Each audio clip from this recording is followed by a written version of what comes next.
हाथी और चूहा की कहानी। एक राज्य में एक राजा का शासन था।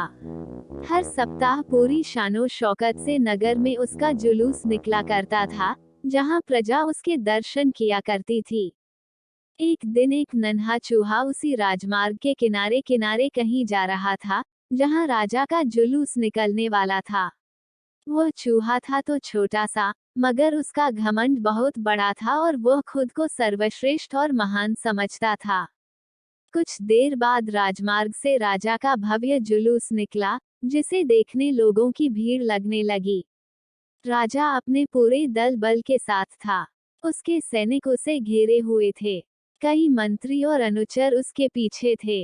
वह एक विशाल शाही हाथी पर सवार था। हाथी शाही था, इसलिए उसे भव्यता से सजाया गया था और उसकी शान भी देखते बनते थी। जुलूस में हाथी के साथ एक शाही बिल्ली और एक कुत्ता भी थे। राजा का जुलूस देखने को उमड़ी भीड़ राजा के साथ साथ उसके शाही हाथी की भी प्रशंसा कर रही थी। यह सुनकर घमंडी चूहे को बहुत बुरा लगा।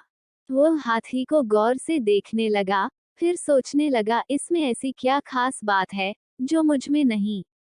मैं भी उस जैसा ही हूँ। मेरे पास भी 2 आंखें, 2 कान, 1 नाक और 4 पैर हैं।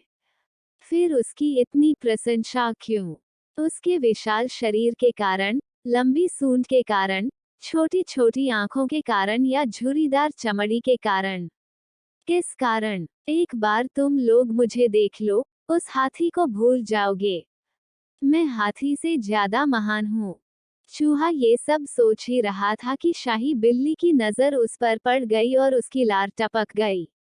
जुलूस छोड़ वो उसकी ओर लपकी। फिर क्या था? चूहा अपनी सारी महानता भूलकर दुम दबाकर भागा। भागते भागते वह हाथी के सामने आ गया। आगे बढ़ते हाथी ने उस पिद्दी से चूहे को देखा तक नहीं और अपना विशाल पैर उठा लिया। चूहा उसके पैर के नीचे कुचलने ही वाला था, मगर किसी तरह उसने खुद को बचाया। वहां से बचा तो खतरनाक कुत्ता सामने था, जो उसे देखकर गुर्राया। चूहा पूरी जान लगाकर वहां से भागा और राजमार्ग के किनारे स्थित एक छेद में घुस गया। उसका सारा घमंड उतर चुका था।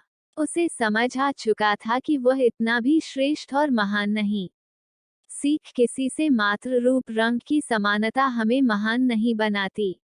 महान हमारे गुण और कार्य बनाते हैं।